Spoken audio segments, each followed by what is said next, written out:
आपकी लाइफ में यूपीएससी कैसे आया? फर्स्ट तो ये रीज़न है कि मैं बिहार से हूँ। जिस सोशियो इकोनॉमिक बैकग्राउंड से लोग आते हैं, ऐसा बोला जाता है अगर तुमने यूपीएससी क्रैक कर लिया तो तुम्हारी तकदीर बदल जाती है, जनरेशनल चेंज आ जाता है तुम्हारी फैमिली में। जैसे ही हम फर्स्ट पेज के आगे बढ़े थे कि ऊपर से मेरे एक दोस्त का मैसेज आ गया, IAS भाई 391 रैंक। तो जब आपका एक आपने बोला 2022 में आपका इंटरव्यू हुआ था एंड जब उसमें सिलेक्शन नहीं हुआ तो ये डिसाइड करना कि मुझे नेक्स्ट अटेम्प्ट भी देना है। 2023 में मेरा प्री ही नहीं हुआ। आपने बीटेक किया हुआ है, आप किसी और कंपनी में जॉब भी कर सकते नंबर ऑफ अटेम्प्ट्स मुझे लगता है कि थोड़ी कम करने की ज़रूरत है। हैं। बहुत लोग तो ये भी बोलते हैं कि अगर आप रिलेशनशिप में हो तो वो भी आप खत्म कर दो क्योंकि दोनों चीज़ें साथ में नहीं कर सकते। तो राजेंद्र नगर का प्यार होता है वो वहीं छूट जाता है। हार्ड ब्रेक हुआ था, इनफैक्ट मीन्स के टाइम पे हुआ था, लास्ट मीन्स के टाइम पे हुआ था। अगर आप बहुत लोग प्रिपरेशन स्टार्ट करते हैं उनको लगता है कि हम इंटीग्रेटेड प्रिपरेशन कर लेंगे, एक साथ ही प्री कर लेंगे, मेंस कर लेंगे, सेम नोट्स बना लेंगे, बट ऐसा होता नहीं है। प्री काफ़ी अलग एग्ज़ाम है, उसके नोट्स अलग होंगे, मेंस अलग एग्ज़ाम है, उसके नोट्स अलग होंगे। रूटीन तो मैं बहुत वेरी करता था। जैसे मैंने आपको बताया कि मैं पूरे साल पढ़ाई नहीं करता था। प्री निकालने के लिए जो ट्रिक्स यूज़ करते हैं लोग या फिर एलिमिनेशन टेक्निक्स यूज़ करते हैं, उससे आपके 10-15 क्वेश्चन का ओवरऑल एडवांटेज मिल जाता है 100 क्वेश्चंस में। और वो आपको अंदर बाहर करने के लिए काफ़ी 10-15 क्वेश्चन से ही लोग अंदर होते हैं फिर बाहर हो जाते हैं। फेलियर्स आते जाते रहेंगे। अगर आप में लगता है कि मैं इम्प्रूव करके नेक्स्ट अटेम्प्ट दे सकता हूँ या फिर यही अटेम्प्ट मेरा फाइनल हो सकता है जिससे मैं इम्प्रूव कर सकता हूँ, तो खुद को इम्प्रूव करने की हमेशा एक चेष्टा होनी चाहिए। और अगर आप में सेल्फ इम्प्रूवमेंट की वो चेष्टा है तो आप भले ये अटेम्प्ट या फिर नेक्स्ट अटेम्प्ट लेकर आप क्वालिफाई कर जाएंगे। हेलो, मैं हूं स्वर्ण और ये है मिशन यूपीएससी का हमारा नेक्स्ट एपिसोड। आज के हमारे जो गेस्ट हैं वो बहुत खास है, उनसे आज हम बात करेंगे और उनकी जर्नी के बारे में जानेंगे। तो पहले तो Saurabh, welcome to Switch. Thank you. पहले तो मुझे सबसे पहले आप ये बताइए कि आपकी लाइफ में यूपीएससी कैसे आया? मैम, मैं फर्स्ट तो ये रीज़न है कि मैं बिहार से हूँ, तो सिविल सर्विसेज का वहाँ पे बहुत पहले से ऐसा चलन है। मतलब ऐसे करियर अपॉर्चुनिटी बहुत लोग देखते हैं सिविल सर्विसेज को। और मैम बचपन में हमारे डिस्ट्रिक्ट की एक एसपी थी शोभा होतकर मैम, तो उन्होंने हमारे डिस्ट्रिक्ट में काफ़ी चेंजेस किए थे। बहुत लॉ एंड ऑर्डर सिचुएशन था उस टाइम में बिहार पे, तो उन्होंने काफ़ी बहुत चेंजेस किए और उनसे इंस्पायर हुआ मैं। और मेरे फादर उनको बहुत प्रेज़ करते थे, तो मुझे लगता था कि as a career opportunity civil services मुझे लेना चाहिए। मैं वहीं से इंस्पायर्ड हुआ और मैं फिर धीरे धीरे पब्लिक सर्विस की जो अपॉर्चुनिटीज़ होती हैं, जो आप चेंजेस ला सकते हैं सोसाइटी में, उसके बारे में जैसे जैसे पता चला तो मेरा इंक्लिनेशन और बढ़ता गया और फाइनली। तो मुझे बताइए कि आप बचपन से ही पढ़ाई लिखाई में बहुत तेज़ थे क्या? मैम ऐसा कह सकते हैं। मतलब मैं स्टडीज़ में बढ़िया था, क्लास 1 से लेकर 10 तक। फिर मैं DPS बोकारो गया, वहाँ भी मैं क्लास टॉपर था 11-12 में। और उसके बाद तो मैम एवरेज ही बोल सकते हैं। अच्छा, उसके बाद एवरेज। मुझे बताइए कि आपने बोला, मैंने आपसे जब पूछा कि यूपीएससी कैसे है लाइफ में, बोले कि मैं बिहार से हूँ। तो बिहार में हम देखते हैं यूपीएससी सिविल सर्विसेज को लेकर बहुत ज़्यादा क्रेज़ होता है। तो उसकी कोई वजह है जो आपने आइडेंटिफाई किया होगा कि कुछ तो ऐसा रीज़न जिसकी वजह से ऐसा हो? मैम एक रीज़न तो होता है कि लोग जो जनरल आम जनता है उनके मन में सिविल सर्वेंट्स के लिए, चाहे वो ज़िले के SP हो गए या फिर डिस्ट्रिक्ट मजिस्ट्रेट हो गए, उनके लिए काफ़ी मन में काफ़ी इज्जत रहती है कि लोग काफ़ी पढ़े लिखे लोग हैं, बहुत एजुकेटेड बैकग्राउंड से हैं। तो वो अगर कुछ बोल रहे हैं या फिर कुछ कर रहे हैं तो काफ़ी सही चीज़ कर रहे होंगे, काफ़ी अच्छी चीज़ बोल रहे होंगे, अच्छी चीज़ें कर रहे होंगे। तो एक लेवल ऑफ रिस्पेक्ट रहती है आम जनता में। और मैम फिर उनके पास जो रिस्पॉन्सिबिलिटीज़ होती हैं, जो पावर्स होती हैं, जिसके कारण वो सोसाइटी में चेंज ला सकते हैं, तो वो भी एक फैक्टर होता ही है कि बहुत पावरफुल होते हैं, पर्क्स बहुत ज़्यादा होते हैं, तो ये भी एक फैक्टर होता है। मैम जॉब सिक्योरिटी हो गई या फिर जो पर्क्स मिलते हैं वो भी सब, सोशल स्टेटस हो गई, वो सब एक फैक्टर होती हैं। क्या ये भी एक वजह हो सकती है, क्योंकि मैं बहुत देख रही थी कि बिहार में सोशो इकोनॉमिक बैकग्राउंड जो है लोगों का उतना बेहतर नहीं है, तो ये एक ऐसा एग्जाम है जिससे वो उसको सुधार सकते हैं। क्योंकि अगर इस एग्जाम को आप पास कर लो तो सोसाइटी में नहीं, आपका सोशो इकोनॉमिक बैकग्राउंड जो है वो एक अच्छे लेवल पर आ जाता है। ये भी एक रीज़न है और बहुत वैलिड रीज़न है कि लोग मतलब ऐसा हमारे तरफ बोलते हैं कि अगर तुम्हें मतलब जिस सोशियो इकोनॉमिक बैकग्राउंड से लोग आते हैं, ऐसा बोला जाता है अगर तुमने यूपीएससी क्रैक कर लिया तो तुम्हारी तकदीर बदल जाती है, जनरेशनल चेंज आ जाता है तुम्हारी फैमिली में। तो ये भी ऑब्वियसली एक वजह है। ये आपका कौन सा अटेम्प्ट था? ये मेरा 5th अटेम्प्ट था। 5th attempt. आप मतलब 5-6 साल से लगातार, कब से प्रिपेयर करना शुरू किया आपने? 2019 से। तो उससे पहले कॉलेज में थे आप? हाँ जी, हाँ। तो जब ये हुआ कि अब यूपीएससी का एग्ज़ाम देना है, हमें प्रिपेयर करना है, तो जो फर्स्ट स्टेप होता है कि व्हाट नेक्स्ट, अब कहाँ से शुरू करें, क्योंकि हम देखते हैं इतना ज़्यादा सिलेबस है, इतनी सारी चीज़ें हैं, तो उसमें फर्स्ट स्टेप किस तरह से लिया और क्या सोचा कि अब किस तरह से, किस डायरेक्शन में जाना है? मैम जब मैंने प्रिपरेशन स्टार्ट किया तो उस टाइम पे इंटरनेट का एक बहुत बड़ा रोल था। तब इंटरनेट काफ़ी ज़्यादा चलन में था, तो मैं कॉलेज के टाइम से देखता रहता था कि मतलब टॉपर स्टॉक्स देखता था, उन लोगों ने कैसे प्रिपरेशन किया, मतलब एक्चुअल जो प्रिपरेशन स्ट्रैटेजी होती है वो कैसे लोग फ्रेम करते हैं। तो वहाँ से मैंने देखा कि मुझे एक पहले ऑप्शन चूज़ करना पड़ेगा। मैकेनिकल इंजीनियरिंग मैं कर रहा था, बट मुझे लगा नहीं कि मैं इसमें बहुत ज़्यादा स्कोर कर पाऊँगा। तो मैंने एक ओवरलैपिंग ऑप्शन लिया ज्योग्राफी में, काफ़ी इंटरेस्ट भी था मेरा ज्योग्राफी में, और वो जीएस ओवरलैप भी करता है, स्कोरिंग था। तो मैंने ज्योग्राफी ऑप्शन चूज़ किया, और फिर मैंने एक प्रॉपर गाइडेंस के लिए एक फाउंडेशन कोर्स ज्वाइन किया, जहाँ पे बहुत सारे अच्छे अच्छे टीचर्स थे। उन्होंने मुझे गाइड किया कि किस डायरेक्शन में एक्चुअली जाना चाहिए। तो एक वर्ड होता है कट द क्लैटर, तो वो उन्होंने मुझे एक राइट डायरेक्शन दे दिया कि इस तरफ आप जा सकते हो। तो मतलब एक डायरेक्शन और स्ट्रैटेजी से ही मुझे फाउंडेशन कोर्स से मिल गई।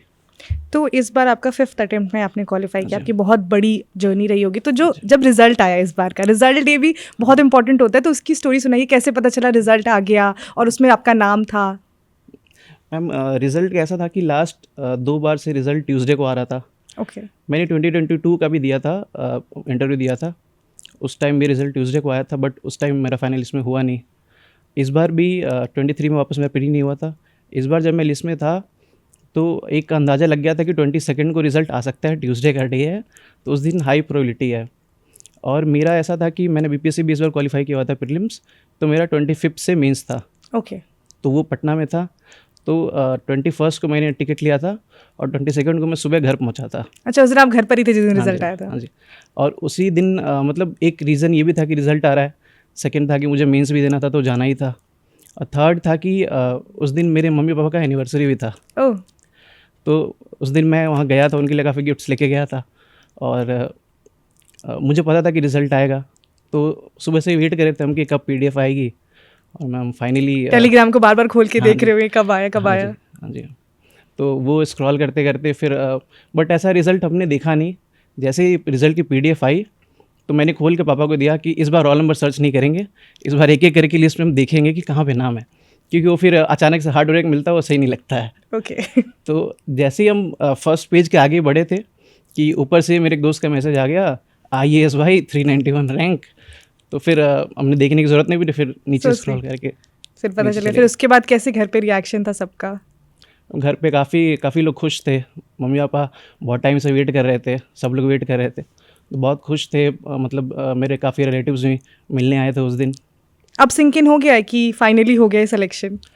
कभी कभी तो मैम लगता नहीं है, क्योंकि मुझे बहुत टाइम लग गया ना, तो ये अचानक से जो चेंज आया, क्योंकि 22 तक तो मैं पढ़ाई कर रहा था, और फिर 22 के बाद से मेरी पढ़ाई बंद हो गई उस टाइप से, तो थोड़ा और टाइम लगेगा सिंक इन होने में। बट आप बताए थे अभी आपका रिसेंटली भी कोई एग्जाम होने वाला था। हाँ मैम, लास्ट दिसंबर में बीपीएससी और यूपीपीसीएस दोनों का प्री था, वो दोनों क्वालिफाई किया था मैंने। तो बीपीएससी का प्री अप्रैल में था, जो कि मैंने स्किप किया, और यूपीपीसीएस का प्री तो अभी चल ही रहा है। अच्छा। ये भी था मेरा। बट अब तो हो गया फाइनली एग्जाम वगैरह से। हाँ। तो जब ये पूरे एग्जाम वगैरह खत्म हो गए तो ब्रेक वेक लिया अच्छे से, क्योंकि इतने सालों की पढ़ाई थी? हाँ मैम, अभी ब्रेक पे ही हूँ, अभी सिर्फ इधर उधर घूम ही रहा हूँ, पार्टीज चल रही हैं, दोस्तों से मिलना जुलना हो रहा है, क्योंकि काफ़ी टाइम से बंद था ये सब अब चीज़ें। ऐसे लगता है कोई किताब देखते रहते, कहता है अब दूर कर दो किताब को, अब नहीं पढ़ना लिखना। और हाँ मैम, ये एजुकेशनल बुक्स मैंने बंद कर दी हैं, और नॉन एकेडमिक बुक्स थोड़ी उठाई हैं मैंने, कुछ कोशिश करता हूँ उधर। ग्रेट। बट हम आपकी जो 5 साल की जर्नी रही है उससे बहुत कुछ जानना चाहेंगे, तो उस बारे में बात करेंगे। तो हम देखते हैं कि जैसे एक फर्स्ट अटेम्प्ट दिया, सेकंड अटेम्प्ट दिया, थर्ड अटेम्प्ट आते आते बहुत डीमोटिवेशन आ जाता है कि व्हाट नेक्स्ट लाइफ में, क्योंकि आप कितने ही साल एक एग्जाम को दे सकते हो, उसके बाद 5th अटेम्प्ट तक आना।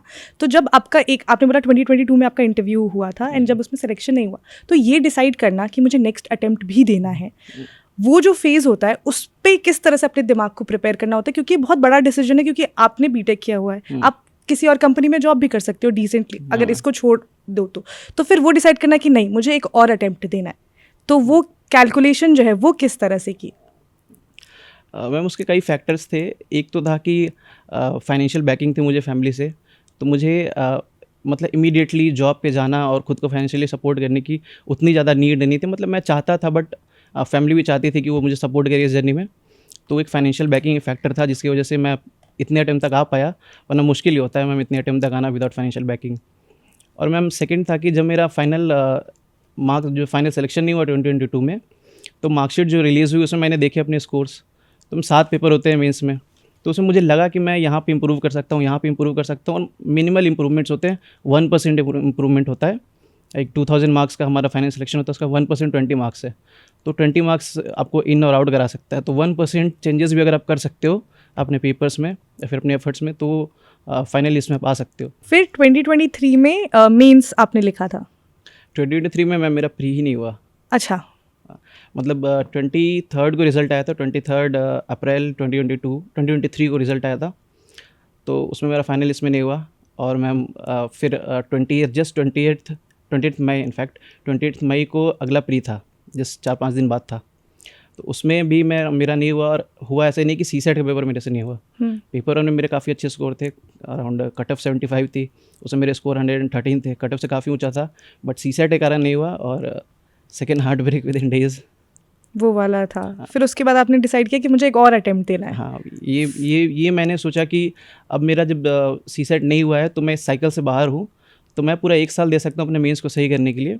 तो मैंने जो पुराने मेरे नोट्स थे उन्हें चेंज किया, नई राइटिंग स्टाइल देखी, जो अभी रीसेंट टॉपर्स आ रहे थे उनके मैंने कॉपीज़ देखे कि कौन से स्टाइल से वो लोग आंसर राइटिंग कर रहे हैं, क्योंकि हर 2-3 साल में यूपीएससी का कंपटीशन इवॉल्व हो जाता है, आंसर राइटिंग स्टाइल चेंज हो जाती है, पैटर्न चेंज हो जाते हैं, कुछ ना कुछ चीज़ें बदलती रहती हैं। तो वो मैंने काम किया, सारे नोट्स वगैरह चेंज किए, तो फिर इस टाइम को काफ़ी यूटिलाइज़ किया मैंने। जब आप प्रिपरेशन के लिए शुरुआत कर रहे होगे तो आपने अपने दिमाग में कुछ ऐसा सोचा था कि मुझे इतने ही नंबर ऑफ अटेम्प्ट्स देने हैं, या फिर क्योंकि बहुत सारे एस्पिरेंट्स हम देखते हैं कि वो अपनी लाइफ का एक बहुत ही क्रूशल टाइम है ये किसी के भी लाइफ का, तो वो अटेम्प्ट्स दे रहे होते हैं बट उन्हें पता नहीं चल रहा होता है कि व्हाट नेक्स्ट। तो आपने कुछ पहले से डिसाइड किया हुआ था, या जो एस्पिरेंट अब देने वाले एग्जाम जो एकदम ही फ्रेश है उनको कुछ सजेशन आप देना चाहेंगे कि कितने नंबर ऑफ अटेम्प्ट्स, वैसे टू ईच इज ओन है, बट आपका कुछ सजेशन आपकी जर्नी से? मैम मुझे लगता है कि आप 3 attempt 3 is the sweet number, 3 attempt तक आप कोशिश कर सकते हो, क्योंकि कई बार होता है लोग पहले अटेम्प्ट में प्री फेल कर जाते हैं, फिर सेकंड में मेंस इंप्रूव करते हैं, तो थर्ड में ऐसा होता है कि सब सही अगर बैठ जाए, अगर आपका थोड़ा लक फेवर कर दे तो अब थर्ड में most of the aspirants select हो जाते हैं। तो 3 अटेम्प्ट्स देने चाहिए आइडियली। और उसके बाद भी अगर आपके पास रीजंस हैं कि नहीं मुझे फर्दर परस्यू करना है, मतलब मुझे यही करियर एज अ करियर यही चाहिए, तो आप फर्दर जा सकते हैं, अपनी फाइनेंशियल सिक्योरिटी देख सकते हैं उस हिसाब से।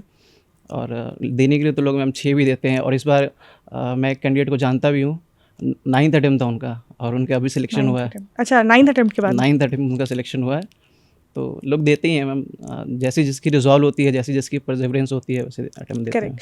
इस पर लेकर डिबेट भी बहुत ज़्यादा होता है यूपीएससी में, जो नंबर ऑफ अटेम्प्ट्स हैं या फिर जो ईयर्स हैं उसको लेकर भी बहुत ज़्यादा डिबेट है। तो आपको क्या लगता है कि जो अभी नंबर ऑफ अटेम्प्ट्स है या फिर जितना भी टाइम उन्होंने दे रखा है वो ठीक है, इतना होना चाहिए, या फिर इसमें कुछ चेंजेस होने की ज़रूरत है? नंबर ऑफ अटेम्प्ट्स मुझे लगता है कि थोड़ी कम करने की ज़रूरत है, क्योंकि जब तक आपके पास अपॉर्चुनिटी रहती है तब तक आपको लगता है कि ठीक है, व्हाट इफ नेक्स्ट टाइम हो जाएगा, व्हाट इफ नेक्स्ट टाइम मैं सही कर सकता हूँ।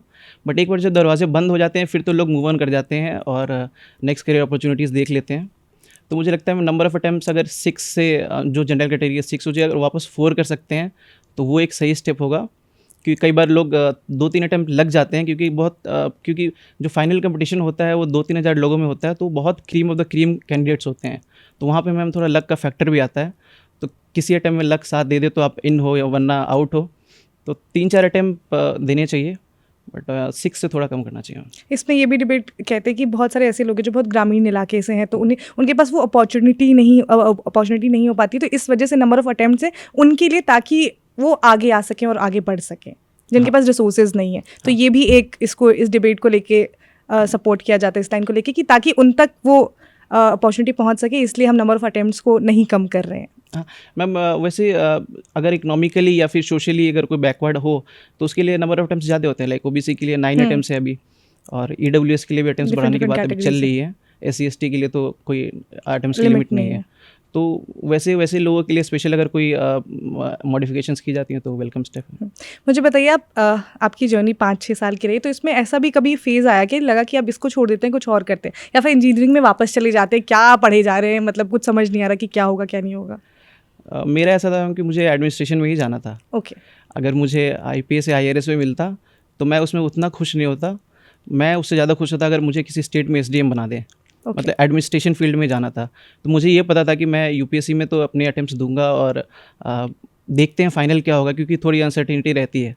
बट ये था कि मैं किसी भी स्टेट बेसिस को तो क्लियर कर सकता हूँ, और वहाँ पे जो अगर वैकेंसीज आएगी एडमिनिस्ट्रेशन में तो वो मैं ले लूँगा। तो फिर जब ऐसा कुछ होता था कि एग्ज़ाम नहीं क्वालिफाई हो पाया, तो नहीं लगता था कि कुछ और कर लेते हैं, कुछ ऐसा नहीं आता, ऐसे सेकंड थॉट्स नहीं आते थे प्लान बी को लेकर? बहुत फिक्स था, मैं काफ़ी टाइम से बहुत फिक्स था कि मुझे इधर ही जाना है, तो मेरा प्लान बी को लेके कभी कोई। तो एस्पिरेंट्स के पास प्लान बी होने चाहिए आपके हिसाब से? बिल्कुल होने चाहिए। अगर आप प्लान बी आपके पास नहीं है तो ये, क्योंकि ये एग्ज़ाम बहुत अनसर्टेन है। लास्ट जो 2-3 हज़ार कैंडिडेट बचते हैं इंटरव्यू में, सब लोग अच्छे होते हैं, और उसमें अगर आपके साथ लक नहीं है तो आप कोशिश करते रह जाओगे, लेकिन फाइनल्स में नाम नहीं आएगा। तो प्लान बी होना बिल्कुल ज़रूरी है। मेरा प्लान भी था, मैं स्टेट BCS था मेरा प्लान भी, और इस बार मैंने उसको एग्जीक्यूट भी किया था, क्योंकि दोनों स्टेट में काफ़ी वैकेंसीज़ आई थी, SDM की वैकेंसीज़ आई थी, तो इसलिए मैंने उन दोनों को इस बार अटेम्प्ट भी किया था और क्वालिफाई भी किया था। हम जब देखते हैं यूपीएससी प्रिपरेशन को लेके, तो आपने बताया इतने सारे एग्जाम्स है, पहले JS1, JS2, JSC, JS4, फिर आपके मेंस हो गए, तो इतना सब कुछ पढ़ना पड़ता है, इतने सारे मार्केट में आजकल रिसोर्सेज अवेलेबल है, हमारे लिए बेस्ट रिसोर्स कौन सा है, ये कैसे डिसाइड कर सकता है कोई? मतलब जो मान लीजिए कोई एस्पिरेंट है जो ये वीडियो देख रहा है, उसको स्टार्ट ही करना है, मान लीजिए उसे 2026 का एग्जाम देना है, तो उसको भी रिसोर्सेज अपना डिसाइड करना है, उसका क्या प्रोसीजर होना चाहिए? एक तो होता है मैम, जब प्रिपरेशन स्टार्ट करते हो तो जो बेसिक टेक्स्ट बुक्स हैं वो तो आपको कवर करनी है, वो सब लोग कवर करते हैं। जैसे हिस्ट्री में स्पेक्ट्रम हो गई, पॉलिटी में लक्ष्मीकांत हो गई, या फिर ज्योग्राफी की NCERTs हो गई, वो सब लोग कवर करते हैं। तो बेसिक बुक्स तो आपको कवर करनी है। उसके ऊपर आता है वैल्यू एडिशन, जहाँ पे कोचिंग्स का रोल होता है, या फिर आप कोई करंट अफेयर्स के लिए मैगजीन ले रहे हो, वो हो गई, या फिर आंसर राइटिंग कर रहे हो तो उसके मटेरियल हो गए। तो वो सब कुछ आप लेने के लिए आप जो रिसेंट के टॉपर्स हैं उनके आप स्ट्रैटेजी देख सकते हो कि उन्होंने क्या फॉलो किया।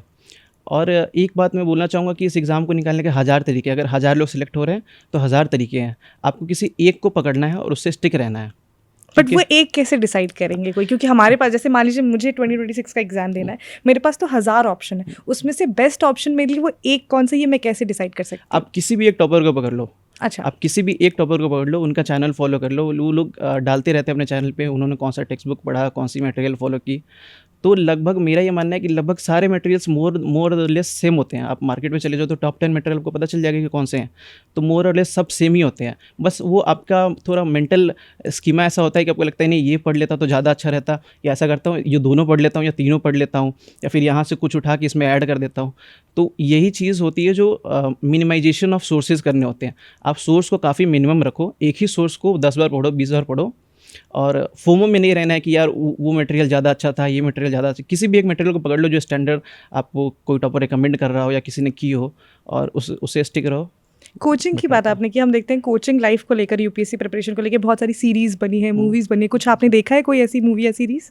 देखा मैम, एस्पिरेंट्स देखा था मैंने पहले, और अभी जस्ट सिलेक्शन के बाद मैंने 12th फेल देखा है। अच्छा, क्योंकि ये मैंने बना रखा था, 12th फेल आई थी तो मुझे पता था कि मूवी आई है, बट मैंने ये बना रखा था कि जो सिलेक्शन होगा उसके बाद ही उसके देखूंगा, बाद ही देखा जाएगा। उसके बाद 12th फेल। तो उसमें जिस तरह से पोर्ट्रे किया जाता है जो एस्पिरेंट की लाइफ है मूवीज या सीरीज में, वो कितना रिलेटेबल होता है? रिलेटेबल तो होता है, थोड़ी बहुत मसाले, कोई वेब सीरीज़ है या फिर मूवीज़ है तो उसमें थोड़े बहुत मसाले तो डाले जाते हैं, बट लाइफ रिलेटेबल होता है। काफ़ी स्ट्रगल फेस होता है एस्पिरेंट का, बट यही जो जर्नी है ना, यही आपको आगे के लिए तैयार करती है। तो यहाँ जो आप स्ट्रगल देख रहे हो वो आपको आगे जब आप प्रोफेशनल लाइफ में जाओगे तो वहाँ हेल्प करेगी। अगर आपने यहाँ स्ट्रगल नहीं किया, फर्स्ट टाइम में सब कुछ रोज़ी रोज़ी पिक्चर के साथ आपने क्रैक कर लिया, और वो सीखा नहीं आपने कि स्ट्रगल करते कैसे हैं, उससे उभरते कैसे हैं, तो फिर बाद में आप जाओगे वर्क में जाओगे तो वहाँ पे वो सिखाएगी, फिर आप वर्क में सीखोगे। तो एक ये चीज़ भी रहती है कि जब आप प्रिपरेशन करो तो आपको सब कुछ छोड़ना पड़ता है। आपको, अगर आप रिलेशनशिप में हो तो वो भी आप ख़त्म कर दो, क्योंकि दोनों चीज़ें साथ में नहीं कर सकते। इन सब चीज़ों को लेकर आपका क्या टेक है? थोड़ा बहुत डिस्ट्रैक्शन तो किसी भी रिलेशनशिप में अगर आप हो तो वो होता ही है, बट ऐसा नहीं है कि दोनों चीज़ आप साथ में चला नहीं सकते हो। बहुत सारे एग्जांपल्स हैं हमारे पास जिन्होंने दोनों चीज़ें साथ में चलाई हैं, और वो सब डिपेंड करता है कि आपका पार्टनर कितना अंडरस्टैंडिंग है। अगर वो भी प्रिपरेशन फेज़ में है तो वो एक एडेड एडवांटेज हो जाता है। आप एक मतलब एक सपोर्ट पिलर की तरह वो आपके साथ खड़े होते हैं, तो वो एक एडेड एडवांटेज होता है इनफैक्ट मैं मानूंगा। और बाकी थोड़ा बहुत डिस्ट्रैक्शन होता है तो अगर आप मैनेज कर सकते हो तो मैनेज कर सकते हो, दोनों मैनेज। एस्पिरेंट का एक बहुत ही फेमस डायलॉग है कि जो राजेंद्र नगर का प्यार होता है वो वहीं छूट जाता है, तो ऐसा कुछ आपकी स्टोरी? मैम स्टोरी तो थी, अच्छा, बट अब नहीं है।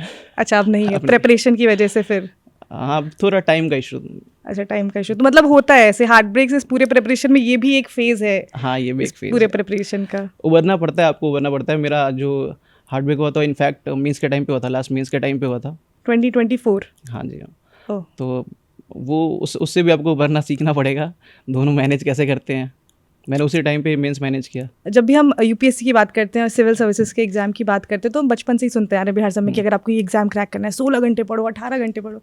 आप कितने घंटे पढ़ाई करते थे? चूँकि ये एग्ज़ाम पूरे साल भर चलता है, तो आप साल भर कंसिस्टेंटली स्टडी नहीं करते हो।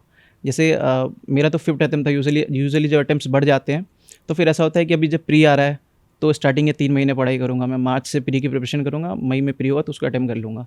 तो वहाँ पे फिर जैसे मार्च हो गई तो वहाँ पे दिन के 7-8 घंटे लग पाते हैं मोस्टली। लेकिन जैसे ही फिर मई आता है तो दिन के 10-12 घंटे लगाने पड़ते हैं। तो आपका अप्रोच काफ़ी फोकस होना चाहिए। जैसे कोई एग्ज़ाम पास है तो अपने आवर्स बढ़ा सकते हो आप। अगर आप वर्किंग हो तो फिर 10-12 घंटे तो दे नहीं सकते हो। तो उसी में आपको मैनेज करना पड़ेगा, जितने टाइम आपके पास बच रहा है उसमें मैनेज करना पड़ेगा। तो मुझे लगता है 7-8 घंटे अगर आप कंसिस्टेंटली पढ़ रहे हो तो रोज पढ़े तो हो जाएगा। हाँ। मान लीजिए कि मुझे 2026 का एग्जाम देना है, ठीक है, मेरे पास 1 साल का टाइम है, अभी मोरलेस मेरे पास 1 साल का पूरा टाइम है। तो मैं अभी से किस तरह से प्रिपेयर करूँ कि मेरा नेक्स्ट ईयर के एग्जाम में मैं अपीयर हो सकूँ और अच्छे से एग्जाम अटेम्प्ट कर सकूँ? मतलब मैं कब प्री के लिए पढ़ूँ, कब मेंस के लिए पढ़ूँ, कब मैं अपना जो मेरा ऑप्शनल सब्जेक्ट है उसको देखूँ, कब मैं GS1 GS2 सारी चीज़ों को मैं किस तरह से मैनेज करूँ? अगर मान लीजिए कोई एस्पिरेंट है जो अभी सोच रहा है, मान लीजिए मैं ही हूँ 2026 में एग्जाम देना चाहती हूँ, उसके लिए अगर आपको 2026 अटेम्प्ट करना है, अगर अभी से आप प्रिपरेशन स्टार्ट करोगे तो आपको साथ साथ ऑप्शनल ख़त्म करना है। अभी जुलाई चल रहा है ना, सितंबर अक्टूबर तक आपको ऑप्शनल ख़त्म कर देना है। और पैरेलली आपको स्टैंडर्ड टेक्स्ट बुक्स ख़त्म करनी है, जो भी स्टैंडर्ड टेक्स्ट बुक्स का प्री प्लस मेंस में आपके काम आ रहे हैं वो सारे, जैसे लक्ष्मीकांत हो गए, स्पेक्ट्रम हो गए, NCERTs हो गए। मतलब 3 महीने में आपको मेंस और स्टैंडर्ड बुक्स जो है वो कंप्लीट करने हैं। हाँ, ऑप्शनल एंड स्टैंडर्ड बुक्स आपको कंप्लीट करना है। और फिर इस साल के लास्ट के जो 3 महीने बचेंगे उस पर आप मेंस के सिलेबस उठाओ और उसके हर पेपर में 20-20 पॉइंटर्स दे रखे हैं। तो हर टॉपिक पे आपको नोट्स बनाने हैं, क्योंकि मेंस और प्री अगर आप बहुत लोग प्रिपरेशन स्टार्ट करते हैं उनको लगता है कि हम इंटीग्रेटेड प्रिपरेशन कर लेंगे, एक साथ ही प्री कर लेंगे, मेंस कर लेंगे, सेम नोट्स बना लेंगे, बट ऐसा होता नहीं है। प्री काफ़ी अलग एग्ज़ाम है, उसके नोट्स अलग होंगे। मेंस अलग एग्ज़ाम है, उसके नोट्स अलग होंगे। और प्री के नोट्स आप मेंस में नहीं पढ़ सकते, मेंस के नोट्स प्री में नहीं पढ़ सकते। और अगर आप इंटीग्रेटेड नोट्स बनाओगे तो वेस्ट ऑफ टाइम होगा, क्योंकि आप जब प्री की प्रिपरेशन करोगे तब मेंस के कंटेंट भी पढ़ लोगे, तो वेस्ट ऑफ सारी चीज़ें फिर मिक्स हो जाएगी और दोनों का पैटर्न भी डिफरेंट है, तो इट्स बेटर कि अलग अलग चीज़ें करके करें। तो प्री और मेंस के नोट्स अलग अलग बनेंगे, तो लास्ट के 3 महीने आप मेंस के नोट्स बना सकते हो और पैरेलली आंसर राइटिंग में फोकस कर सकते हो कि आंसर लिखे कैसे जाते हैं। आप मास्टर नहीं हो जाओगे 3 महीने में, बट आप लिखना सीख जाओगे कि आंसर राइटिंग होती कैसे है। और उसके बाद फिर जनवरी फरवरी आ रही है, वहाँ पे आप थोड़ा ओवरलैपिंग चीज़ें कर सकते हो। जनवरी फरवरी में ओवरलैपिंग कर सकते हो प्री प्लस मेंस। मतलब जनवरी से आपको वापस प्री स्पेसिफिक प्रिपरेशन स्टार्ट करनी है और मेंस को साइड बाय साइड लेके चलना है 60-40 रेशियो में। फिर उसके बाद मार्च से आप टोटली 100% प्रीलिम्स फोकस्ड हो जाओगे, क्योंकि प्री के लिए आपको मिनिमम 3 महीने तो देने ही पड़ेंगे। और वापस जो हमने जनवरी फरवरी में 40% टाइम ऑफ दिया है प्री को, वो भी टाइम कैलकुलेट कर सकते हैं आप। नोट्स मेकिंग की बात कर रहे थे, तो इस पूरे प्रिपरेशन में जैसा होता है कि जैसे आज मैंने कुछ पढ़ा, मान लीजिए लक्ष्मीकांत मैंने आज पढ़ा, हो सकता है मुझे नेक्स्ट डिवीजन मेरा 3 से 4 महीने बाद हो, और मेरे साथ तो ये होता है कि मैं आज जो पढ़ती हूँ परसों ही भूल जाती हूँ। तो उसको कैसे याद रखा जाए और उसमें जो नोट्स बनाते हैं उसका कितना इंपॉर्टेंट रोल हो जाता है? यूपीएससी के नोट्स बनाने में मुझे लगता है 2 चीज़ बहुत ज़्यादा इंपॉर्टेंट है, आपको हमेशा माइंड में रखना चाहिए। एक होता है अपडेशन और दूसरा रिवीजन। तो जब भी आप नोट्स बनाएं तो उसमें आप स्पेस छोड़ के रखें कि अगर मुझे बाद में कुछ वैल्यू एडिशन करनी है, कुछ एडिशन करना है, तो साइड में एक मार्जिन स्पेस छोड़ के रखें कि मैं यहाँ से एडिशन कर सकता हूँ, बाद में अपडेशन कर सकता हूँ इस नोट्स को। और दूसरा जो हमेशा माइंड में रखना चाहिए, कोई भी नोट्स बनाते टाइम, भले प्री के हो या मेंस के हो, रिवीजन फोकस्ड होना चाहिए। मतलब आपके माइंड में हमेशा चलना चाहिए कि अगर मैं ये नोट्स आज बना रहा हूँ तो इसको कैसे आगे मैं 2 घंटे या 3 घंटे में रिवाइज़ कर सकता हूँ, कैसे शॉर्ट बना सकता हूँ, छोटा लिख सकता हूँ, या फिर हाईलाइटर कैसे यूज़ कर सकता हूँ। तो अगर आप अपडेशन को और रिवीजन को दिमाग में रखोगे और नोट्स उसी हिसाब से बनाओगे तो उसे काफ़ी हेल्प होगी। हम न्यूज़पेपर की बात करते हैं क्योंकि न्यूज़पेपर का बहुत ही इंपॉर्टेंट रोल होता है इस पूरे प्रिपरेशन में। तो पहला तो मैं आपसे चाहूँगी, आप कितने न्यूज़पेपर्स पढ़ते थे? न्यूज़पेपर आप बता सकते हो कि आप कौन सा पढ़ते थे, तो कितने न्यूज़पेपर्स आप पढ़ते थे और किस तरह से, क्योंकि न्यूज़पेपर के अंदर बहुत सारी खबरें होती है जो आपके लिए रेलेवेंट बिल्कुल भी नहीं होती है। तो आप ये कैसे डिसाइड करो कि ये जो खबर है वो मेरे लिए है, ये खबर मेरे लिए नहीं है, तो वो किस तरह से डिसाइड किया जाता है? न्यूज़पेपर तो मैं स्टार्टिंग में फर्स्ट ईयर मैंने काफ़ी पढ़ा था और एडिटोरियल्स काफ़ी पढ़ता था, क्योंकि उससे एक आंसर राइटिंग का या फिर एस्से का बेसिक ओवरऑल स्ट्रक्चर मुझे पता चलता था। लोग लिखते कैसे हैं, कैसे इंट्रो होता है, कैसे कंक्लूजन होता है, कैसे आंसर को फ्रैगमेंट्स में तोड़ा जाता है। तो एडिटोरियल से वो बेनिफिट मिलता है। बट एक बार मैंने सीख लिया तो फिर मैंने न्यूज़पेपर्स को थोड़ा कम किया। लाइक न्यूज़पेपर्स में उतना फोकस पढ़ता नहीं तो था। पहले कितना पढ़ते थे न्यूज़पेपर? एक ही न्यूज़पेपर द अच्छा, हिंदू, या फिर द हिंदू पढ़ लो या फिर इंडियन एक्सप्रेस पढ़ लो। तो स्टार्टिंग में जब मैं आया था दिल्ली में तो द हिंदू पढ़ता था मैं। अब वापस जब इंटरव्यूज स्टार्ट हो गए तब फिर 2-3 न्यूज़पेपर कवर करने पड़ते हैं, क्योंकि आपके पैनल मेंबर्स हैं उन्होंने कौन सा न्यूज़पेपर पढ़ा है आपको वो नहीं आपको पता होता। पता नहीं कहाँ से वो न्यूज़ आइटम उठा के आपसे पूछ दें। तो फिर 2-3 न्यूज़पेपर हिंदू हो गए, मिंट हो गए, इंडियन एक्सप्रेस हो गई। और अभी अगर आप कोई एस्पिरेंट न्यूज़पेपर पढ़ना चाहता है, मैं इंडियन एक्सप्रेस रिकमेंड करूँगा। काफ़ी अच्छी आसान भाषा में हाँ। होती है और समझ में आ जाती है। काफ़ी अच्छी न्यूज़पेपर है, दोनों साइड बैलेंस रहते हैं। आई एक्सप्लेन करके उनका एक पेज भी आता है, वो काफ़ी रेलेवेंट होता है। और रेलेवेंट न्यूज़ आप न्यूज़पेपर से कैसे उठाओ ये आप देख सकते हो सिलेबस और PYQ देख के। अगर आपको पता है कि यूपीएससी प्रीवियस ईयर क्वेश्चंस में क्या पूछ रही है, या फिर इंटरव्यूज़ में पैनल मेंबर्स क्या पूछ रहे हैं, इंटरव्यू की ट्रांसक्रिप्ट भी आ जाती है हमारी। तो ये आपको अगर पता है कि एग्जाम में पूछा क्या जा रहा है और सिलेबस क्या है, अगर ये आपको पता है तो आप न्यूज़ फिल्टर आउट कर लोगे। मुझे बताइए, आंसर राइटिंग की आप बात कर रहे थे, आंसर राइटिंग कितना इंपॉर्टेंट है और उसकी प्रैक्टिस कब से करनी चाहिए? आंसर राइटिंग की प्रिपरेशन आपको तभी स्टार्ट करनी चाहिए जब आप मेंस के लिए नोट्स बना रहे हो। ओके। क्योंकि अगर आप आंसर राइटिंग पूरे नोट्स बनाने के बाद अगर आप आंसर राइटिंग स्टार्ट करोगे तो फिर आंसर राइटिंग के कुछ इंपॉर्टेंट पॉइंटर्स जो होते हैं ना, जो लिखने के स्टाइल होता है, उसको आप मेंस नोट्स में भी इनकॉर्पोरेट कर सकते हो। तो आंसर राइटिंग जब आप मेंस के नोट्स चालू करो तभी आप आंसर राइटिंग शुरू कर दो। और धीरे धीरे आंसर राइटिंग प्रोसेस है, काफ़ी स्लो प्रोसेस, आप धीरे धीरे सीखते हो। वो 2 दिन 4 दिन में सीखी नहीं जाएगी, आपको महीनों देने पड़ेंगे, बहुत आंसर्स लिखने पड़ेंगे। हर दिन आपको कितने आंसर्स लिखने चाहिए पूरे प्रिपरेशन के दौरान और कब से? जब आप मेंस के नोट्स बना रहे हो तब कोशिश करो कि हर दिन कम से कम 4 से 5 कोई भी आंसर लिख लूँ। मैं करंट अफेयर्स बेस्ड लिख लूँ, या फिर जिस सब्जेक्ट की मैं प्रिपरेशन कर रहा हूँ उसी से रिलेटेड अगर कोई क्वेश्चन मैं लिख पाऊँ तो वो लिख लूँ। 4 से 5 क्वेश्चन आप डेली लिखो। फिर जब आपका प्री हो जाए और मेंस की बारी आ जाए तो फिर आप डेली आंसर राइटिंग तो लोग करते ही हैं और फुल एंड टेस्ट भी लोग लिखते हैं। इस पूरे प्रिपरेशन में ब्रेक्स कितना इंपॉर्टेंट है और आप कितने टाइम पे ब्रेक लेते थे? एक break? Breaks as in daily breaks और हाँ, दोनों अगर देखा जाए कि लाइक एक होता है ना कि फुल डे ब्रेक ले रहे हैं और एक दिन का भी, तो उसको किस तरह से मैनेज करते हैं? क्योंकि हम बहुत लोगों से पूछते हैं तो उनका ये कहना होता है कि अगर हम मान लीजिए हमने एक ब्रेक लिया तो हम सिलेबस वाइज बहुत पीछे ना चले जाएं, तो ये भी बहुत डर रहता है एस्पिरेंट्स को। तो आप बताइए कि ब्रेक्स कितना इंपॉर्टेंट होता है और किस तरह से लेना चाहिए? ब्रेक्स बहुत इंपॉर्टेंट होता है, क्योंकि आप एक वर्ड होता है पिवट करना। आप वापस अपने पिवट पे जब जाओगे, जहाँ मतलब आपको कोई फेलियर मिला हो, कोई किसी में नहीं हुआ हो, तो उसके बाद आपको वापस पिवट करना पड़ता है। तो उस पिवट करने के लिए ब्रेक काफ़ी इंपॉर्टेंट है। एक डिस्कनेक्ट का काम करती है वो, वापस जो आपका पास्ट था उससे आपको तोड़ देती है, तो आप एक फ्रेश अप्रोच के साथ स्टार्ट कर सकते हो। तो वो प्रिपरेशन के बीच में आप ब्रेक्स ऑब्वियसली ले सकते हो। जैसे बहुत लोग मेंस के बाद मेंस लिखा और फिर मेंस के बाद ब्रेक ले लेते हैं, फिर इंटरव्यू है तो इंटरव्यू की प्रिपरेशन स्टार्ट करते हैं। बहुत लोग फिर इंटरव्यू के बाद फिर नेक्स्ट प्रीलिम्स होता है, उसके बीच में भी 2-3 दिन का ब्रेक ले लेते हैं। तो फ्रेश स्टार्ट के लिए एक ब्रेक इंपॉर्टेंट है, वो आपको पास से डिस्कनेक्ट करती है। और डीएस की बात करूँ तो दिन में भी आप कंटिन्यूस स्टडी अगर आप कर ही नहीं सकते, उतना फोकस्ड होता ही नहीं है, माइंड उतने टाइम फोकस कर नहीं सकता है, तो आपको ब्रेक हर 2-3 घंटे पे ज़रूरत पड़ेगी। एक्सर्ट कर जाओगे अगर आप लगातार पढ़ते रहोगे तो आप कुछ खाने के लिए या फिर कुछ शॉर्ट वीडियो देखने के लिए या फिर किसी से बात करने के लिए आप छोटे छोटे ब्रेक्स ले सकते हो। आपका रूटीन कैसे रहता था पूरे दिन का, अगर आप बताना चाहें तो?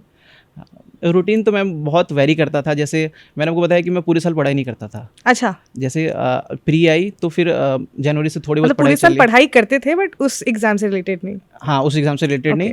और जैसे जनवरी से मैं आपको जनवरी से अगर समझाऊँ तो जनवरी फरवरी में थोड़ी बहुत पढ़ाई करता था, और बाकी टाइम में कोई हॉबी है मेरी, कुछ देख रहा हूँ या फिर कहीं पे घूम रहा हूँ, वो करता था। फिर जैसे ही मार्च आता था तो फिर कंप्लीट प्रिपरेशन प्रीलिम्स मोड में आ गया। बट फिर ऐसा नहीं लगता था कि अगर इस टाइम में पढ़ाई नहीं करा, व्हाट इफ मैं पीछे चला गया तो, क्योंकि बाकी लोग तो प्रिपेयर कर रहे हैं, मतलब ये एक होता है, ये एक एंजाइटी रहती है एस्पिरेंट्स के अंदर। प्री को लेकर मैं काफ़ी कॉन्फिडेंट रहता था मैं हर बार। अरे हो ही जाएगा। हाँ, तो वो मुझे लगता था कि अगर मैं 3 महीने दे दूँ तो हो जाएगा। और काफ़ी। हाँ, और 3 महीने आप मुझे कोई भी स्टूडेंट दे दो, मैं उसका प्री क्लियर करवा दूंगा। मुझे आप 3 महीने दे दीजिए, आप क्लियर करवाइएगा नेक्स्ट। तो मैं तो प्री ऐसा ही है कि अगर 3 महीने फोकस दे सकते हो तो आपका प्री क्लियर हो जाएगा। बहुत ज़्यादा 6 महीने 7 महीने उसको खींचने की ज़रूरत नहीं है, एग्जॉस्ट हो जाते हैं। मैंने दिया था फर्स्ट टाइम जो 2020 था मेरा, उससे ज़्यादा एक्सटेंसिव मैंने कभी नहीं पढ़ा प्री के लिए। 7 महीने मैंने प्री की प्रिपरेशन की थी और नहीं हुआ, 70 मार्क्स आए थे। और उसके बाद फिर मेरे को सीख मिली कि इतना टाइम देने की भी ज़रूरत नहीं है। थोड़े बहुत एलिमिनेशन ट्रिक्स वगैरह सीखने की ज़रूरत है, मतलब एग्जामिनर की साइकोलॉजी को सीखने की ज़रूरत है, क्योंकि एग्जामिनर MCQs में होता है कि आंसर वहीं दिया रहता है, वो बस आपसे छुपा रहा होता है आंसर। एग्जाम जो क्वेश्चन फ्रेम करते हैं उनका ये होता है कि मैं कैसे आंसर को छुपा दूँ, या कोई स्टेटमेंट को ट्विस्ट कर दूँ या फिर कोई गलत ऑप्शन डाल के कैसे आंसर को छुपाऊँ, और आपको उसको अनकवर करना है। बहुत क्वेश्चन ऐसे भी सॉल्व होते हैं। कुछ ट्रिक्स और ये सारी चीज़ें भी होती है जब आप प्रिपेयर कर रहे होते हो तो, हाँ। जो आपने आइडेंटिफाई किया कि ये तो मेरे लिए बेस्ट वर्क कर रहा है? हाँ, ट्रिक्स होती है प्री निकालने के लिए। जो ट्रिक्स यूज़ करते हैं लोग या फिर एलिमिनेशन टेक्निक्स यूज़ करते हैं, उससे आपके 10-15 क्वेश्चन का ओवरऑल एडवांटेज मिल जाता है 100 क्वेश्चंस में। और वो आपको अंदर बाहर करने के लिए काफ़ी 10-15 क्वेश्चन से ही लोग अंदर होते हैं, फिर बाहर हो जाते हैं। बहुत हाई एडवांटेज देता है। तो आप सिर्फ अपने नॉलेज बेस पे प्री नहीं दे सकते हो। अगर आप सिर्फ नॉलेज बेस पे प्री दोगे तो फिर मेरे जैसा ही हाल होगा जैसा मैंने फर्स्ट अटेम्प्ट में किया था। 70 मार्क्स पढ़ते ही रह जाओगे, फिर उसके बाद उसका हाँ। कुछ आउटकम नहीं आएगा उस तरह से। 70 मार्क्स आएंगे, वो प्री क्लियर नहीं होगा। आपको अपना नॉलेज बेस तो बढ़ाना ही है और उसके साथ एलिमिनेशन और ट्रिक्स यूज़ करने हैं। तो आप मैकेनिकल इंजीनियर, आपका बैकग्राउंड है, उसके बाद आपने डिसाइड किया कि आपको ज्योग्राफी ऑप्शनल लेना है। तो ऑप्शनल कैसे डिसाइड किया कि ज्योग्राफी मेरे लिए बेस्ट जाएगी? क्योंकि बहुत लोग पॉलिटी की तरफ जाते हैं, हिस्ट्री की तरफ जाते हैं, क्योंकि उससे बाकी और एग्जाम जो है वो भी कवर हो जाता है। तो ऑप्शनल, एक तो मेरा क्वेश्चन है कि ऑप्शनल सब्जेक्ट चूज करते हैं क्या सोचना चाहिए, और वाई ज्योग्राफी? ऑप्शनल मैंने जो चूज़ किया था वो जब मैं फाइनल ईयर में था इंजीनियरिंग में, तभी मैंने चूज़ कर लिया था कि ज्योग्राफी ऑप्शन मुझे लेना है। तो आपने 5 साल ज्योग्राफी के साथ ही एग्जाम? हाँ, 5 साल मैंने ज्योग्राफी के साथ ही दिया। और उसमें ऐसा हुआ कि मुझे ये पता था कि मैकेनिकल नहीं लेना है। अच्छा। क्योंकि ये भी बहुत इंपॉर्टेंट है जानना कि क्या नहीं लेना है। तो मैंने जब मैकेनिकल इंजीनियरिंग ली थी स्टार्टिंग में, तो इसी पर्पज से लिया था कि यूपीएससी में ऑप्शनल इसको बना लेंगे तो एक बैकअप अच्छा हमारा ग्रेजुएशन भी हो जाएगा, टेक्निकल बैकअप भी हो जाएगा और ऑप्शनल में भी यूज़ कर सकते हैं। बट जब मैंने मेंस के फाइनल में जब मैंने मेंस के शेड्यूल वगैरह देखे तो वो एक ही दिन में दोनों पेपर होते हैं मैकेनिकल इंजीनियरिंग के। अच्छा, पेपर 1 पेपर 2 दोनों सेम डे? दोनों सेम डे होते हैं ऑप्शनल के। और हमारा पूरा 4 साल का कोर्स होता है। हाँ। लगभग 18-19 बुक्स थे जो मुझे कवर करने थे। तो मैंने ये देखा कि एक दिन में तो ये मेरे से नहीं हो पाएगा, क्योंकि काफ़ी टेक्निकल नॉलेज होता है उसमें, फार्मूलाज वगैरह काफ़ी याद करने पड़ेंगे। तो एक दिन में मेरे से वो मैनेज नहीं होता। तो इस वजह से मैंने मैकेनिकल ड्रॉप किया और फिर नेक्स्ट ऑप्शंस देखे। तो फाइनली मैं 2 ऑप्शन पे था, ज्योग्राफी और सोशियोलॉजी पे, क्योंकि ये दोनों मुझे अच्छे लगे। तो इन दोनों के मैंने कुछ बेसिक एक आध बुक्स मंगाए और उनको पढ़ के देखा कि मैं किससे ज़्यादा रिलेट कर पा रहा हूँ। तो आप तो पहले जब आप ऑप्शनल चूज़ कर रहे हो तो आप तो पहले ये हटा दो कि कौन सा नहीं लेना है, जो फ़िल्टर आउट कर दो, जो ये सारे सब्जेक्ट्स तो नहीं होगा। हाँ। नहीं लेना, ये मेरे से नहीं हो पाएगा। फिर जिनमें आप कन्फ्यूज्ड हो उनमें आप देखो कि आपका इंटरेस्ट किस में है, उसकी 1-2 बुक्स आप मंगा के पढ़ो, फिर ऑप्शनल चूज़ करो। आप अगर बिना पढ़े आप ऑप्शनल चूज़ कर लोगे कि नहीं ये सोशियोलॉजी देखने में अच्छा लग रहा है, इसके मार्क्स आ रहे हैं, बट जब पढ़ोगे तो आपको पता चलेगा मैंने जो सोशियोलॉजी सोचा था वो तो बिल्कुल भी नहीं है। बिल्कुल भी नहीं है। मैंने भी जो ज्योग्राफी ली थी तो मैंने जो 9th-10th में ज्योग्राफी पढ़ी थी उसके बेसिस पे लिया था कि ज्योग्राफी में मुझे काफ़ी इंटरेस्ट है। बट फिर जब ज्योग्राफी की डिटेल प्रिपरेशन स्टार्ट हुई और जब थिंकर्स वगैरह आने लगे तो मैंने कहा ये तो कोर्स क्या आ गया, ये तो कोर्स में ही नहीं था, ये सब भी पढ़ना पड़ेगा। तो इसलिए ऐसा है कि जो आपके पास्ट एक्सपीरियंस है जो सब्जेक्ट्स पे, उसके बेसिस पे आप अपना ऑप्शन ना लें, कुछ 1-2 और एक्स्ट्रा बुक्स पढ़ लें और फिर डिसाइड कर लें। हम देखते हैं बहुत सारे एस्पिरेंट्स जिनका साइंस बैकग्राउंड है, उनके लिए बहुत बड़ा चैलेंज होता है कि ऑप्शनल क्या ले, क्योंकि जो आर्ट्स के सब्जेक्ट्स हैं, पॉलिटिकल साइंस हो गया, हिस्ट्री हो गया, तो वो उनसे काफ़ी टाइम तक वो नहीं पढ़ रहे होते हैं। तो उनको लगता है कि हम इससे दूर है, हमारा क्या पता ये स्कोरिंग ना हो, लेकिन आपको ये पढ़ना ही पढ़ना है। तो वो बहुत कंफ्यूज्ड होते हैं कि हमें कौन से ऑप्शनल्स लेने चाहिए। तो जो साइंस स्टूडेंट है उसके लिए क्या आप सजेस्ट करेंगे? अगर आप साइंस बैकग्राउंड से हो और आपने जिस भी फील्ड में ग्रेजुएशन किया है, अगर आपको उसके ऊपर कमांड है, जैसे मैथ्स, बहुत इंजीनियरिंग लोग होते हैं जो लोग मैथ्स से लेते हैं या फिर फिजिक्स ले लेते हैं, स्कोरिंग कहते हैं, काफ़ी स्कोरिंग होता है। क्योंकि ह्यूमैनिटीज़ में अगर मैं आपको एक ज्योग्राफी पे आंसर लिख के दूँ आपको, तो आप रिलेट करके उसे 10 मार्क्स दे दोगे, मैं किसी दूसरे पर्सन को दूँ वो 12 दे देंगे, कोई 14 दे देगा। तो पर्सपेक्टिव्स जिनके मतलब ह्यूमैनिटीज़ में पर्सपेक्टिव्स वाइज नंबर मिलते हैं। बट टेक्निकल सब्जेक्ट में होता है कि यही राइट आंसर है और यही राइट, अगर उसका आंसर 10 है, 10.5 है तो 10.5 ही रहेगा, जो भी पेपर चेक करे, राइट। तो उसमें मार्क्स अच्छे मिलते हैं फिर उसमें, क्योंकि उसमें कोई मार्क्स काटने की कोई बचता नहीं है। आपने जो लिखा अगर सही है तो मार्क्स मिलेंगे, अगर गलत है तो फिर वैसे सारे मार्क्स चले भी जाते हैं। तो ये दोनों साइड होता है। और जो अगर आप कंफर्टेबल हो अपने टेक्निकल बैकग्राउंड में तो आप वो सब्जेक्ट ले सकते हो, वरना अगर आपको लग रहा है कि नहीं ये मेरे से मैनेज नहीं हो पाएगा तो आप कोई ऐसा ऑप्शन देख सकते हो जो इंटरेस्टिंग हो या फिर आपके जीएस ओवरलैपिंग हो। मोस्ट ऑफ द लोग इंजीनियरिंग बैकग्राउंड से होते हैं वो ज्योग्राफी ले लेते हैं, क्योंकि थोड़ा ज्योग्राफी भी थोड़ा टेक्निकल ही नेचर है। आपकी जो जर्नी रही है, इस बार आपको सक्सेस मिला, बट मैं अगर इससे पहले 4 अटेम्प्ट्स की बात करूं, मैं बार बार इसलिए पूछ रही हूँ क्योंकि बहुत सारे ऐसे एस्पिरेंट हैं जो बार बार ये फेलियर झेलते हैं, तो इसलिए उनके लिए मैं क्वेश्चंस पूछ रही हूँ कि उन फेलियर से आपने क्या सीखा। इस बार एग्जाम क्लियर हो गया, बट आई एम श्योर वो एक जो टाइम रहा है, बहुत इंपॉर्टेंट टाइम रहा है, उसने कुछ ना कुछ तो सिखाया होगा। तो वो उन 4 साल के फेलियर से क्या सीखने को मिला जो आपको लगता है कि लाइफ लॉन्ग आपके साथ रहेगी? वो फर्स्ट तो मुझे ये सीखने को मिला कि आप हर सिनारियो के लिए प्रिपेयर्ड रहो, क्योंकि जब आप स्टार्टिंग प्रिपरेशन करने आते हो तो फिर ऐसा लगता ही नहीं कि नहीं मेरा नहीं होगा, तो ये लगता है कि नहीं मेरा तो होना ही है, बाकी लोग अपना देख लें, मैं तो क्लियर कर लूँगा। ये काफ़ी सातवें आसमान पे रहते हैं। काफ़ी ऊपर रहता है। बट आपको हर सिनारियोज़ के लिए प्रिपेयर होना पड़ता है। ये आप किसी भी लाइफ में कोई प्रोजेक्ट आप कर रहे हो, कोई भी जॉब कर रहे हो, कोई भी दूसरा काम कर रहे हो, तो उसमें आपको प्रिपेयर होना चाहिए कि चीज़ें साइडवेज जा सकती हैं और आप उसके लिए प्रिपेयर रहो।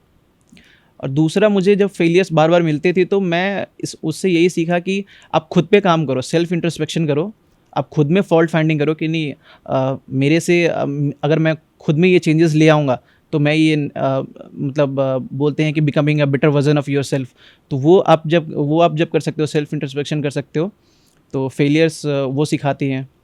और तीसरा यही मैम कि मैं थोड़ा लकी था इस बार, तो लक भी काफ़ी बड़ा फैक्टर होता है लाइफ में, और उसकी भी रिस्पेक्ट करनी चाहिए। हार्ड वर्क और स्मार्ट वर्क तो करते हैं, सब लोग करते हैं। तो मुझे लगता है सभी प्रिपेयर कर, जो भी सेलेक्ट हो, मेंस जिनका भी निकल चुका होता है, वो सारे ही हार्ड वर्क करके ही उस पोजीशन पर पहुंच जाते हैं। राइट।